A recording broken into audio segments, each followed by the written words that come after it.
Svet, v katerem lahko gluhi uporabljajo znakovni jezik povsod, je bil letošnji slogan Mednarodnega dneva gluhih, ki ga obeležujemo tretjo soboto v septembru. Letos je bil to 23. september, ki je sicer tudi Mednarodni dan znakovnih jezikov. Ob tej priložnosti je Zveza društev gluhih in naglušnih Slovenije delila letake na ljubljanskem Tromostovju ter tako ozaveščala o gluhi skupnosti in o kulturi gluhih. Mimoidoče smo naučili v znakovnem jeziku povedati rad te imam in tudi povprašali, ali vedo, kateri mednarodni dan je danes.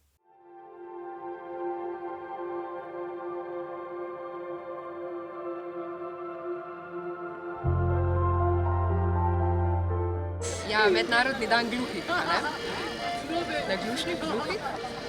Pa videla sem, da ima se zdaj še promocijo za znakovni jezik, tako da je verjetno tudi to povezano, ne? Morda znate že kakšno kretnjo, pravzaprav? Ja, poznamo tole. To pa pomeni rad te imam.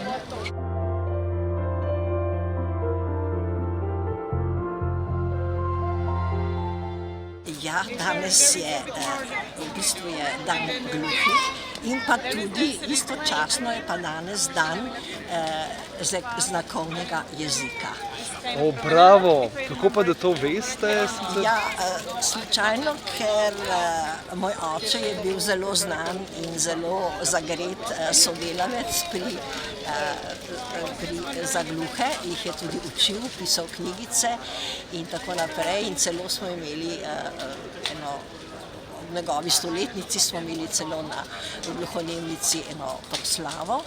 No, on je bil pač znani učitelj gluhih in tudi bil je tudi pionir na področju logopedije.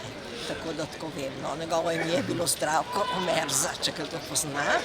Pisali so o njemu tudi knjige, to je gospod Jakopič, je pisal o njem en par knjig o njegovem delu in njegovi predanosti, res predanosti gluhim, učenju gluhih.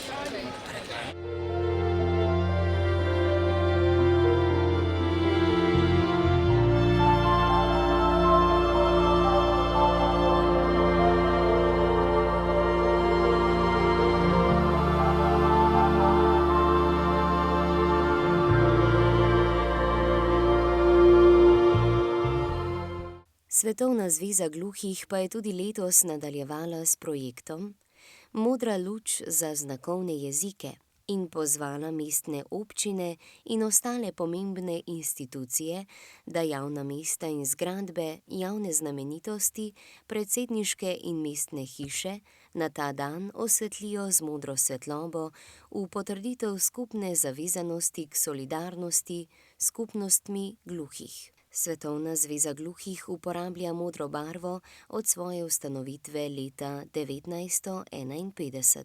Modri trak pa se uporablja kot simbol delovanja skupnosti gluhih skozi stoletja, za enakost v družbi in priznanje nacionalnih znakovnih jezikov. Letos je k temu na pobudo Zveze društev gluhih in naglušnih Slovenije pristopila tudi Mestna občina Ljubljana in z modro barvo osvetlila dele Tromostovja.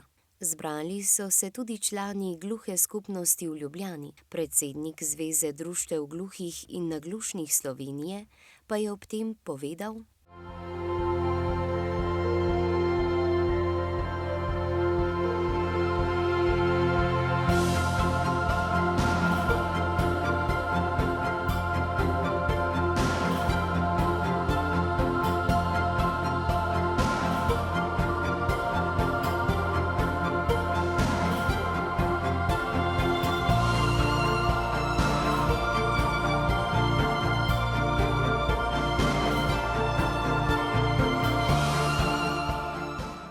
Upamo, da nam naslednje leto uspe ponoviti dogodek in ga razširiti tudi na ostale občine, da glas gluhe skupnosti doseže širšo javnost.